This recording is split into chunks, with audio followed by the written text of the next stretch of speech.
I originally reviewed Yomawari Nights Alone on the Vita in 2016. I was a big fan of its scary atmosphere and old school sensibilities. Now in 2018, Yomawari Nights Alone and its sequel, Midnight Shadows, have been ported to the Switch in the form of the Long Night Collection. The plot of the first game centers on a young girl who goes searching for a missing dog in the empty, dark streets of an unnamed Japanese town, while the sequel focuses on two different girls searching for each other in another town. All the dialogue is text-based with the sole presence of ambient sounds adding weight to the horror. The overall sound design is excellent, especially with a good set of headphones. While many companies have transformed their horror franchise into a summer action flick, Yomawari takes survival horror back to its roots, complete with a fixed perspective that is reminiscent of the horror games of old. There are no weapons at your disposal, and it's game over after a single touch. Fortunately, you still retain any items you collected after you die. The developers have definitely nailed that feeling of dread and hopelessness. Combine this with the creepy enemy designs, and it wasn't long until I was hiding behind the sofa.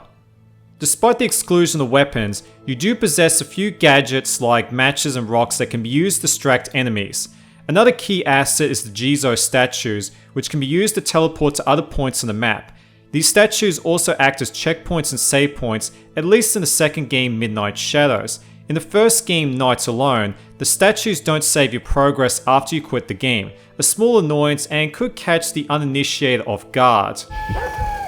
The bulk of the game is spent evading enemies and searching for key items to help advance the plot.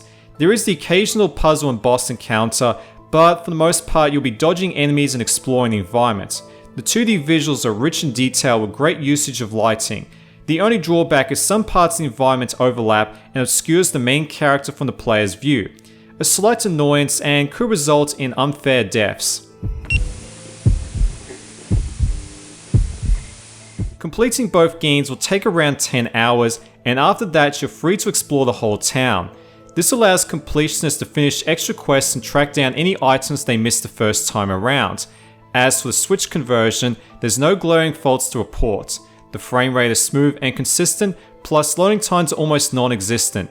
And if you're taking the digital route, the file size is really small at 1.4 gigabytes.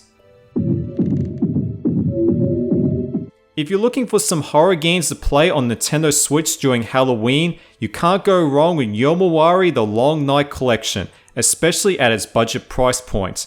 Just don't forget to switch off the lights, because not only will this amplify the horror, but will stop those pesky trick-or-treaters banging on your bloody door. Ah, bugger me. No, get lost. We don't have any chocolate. Now bugger off.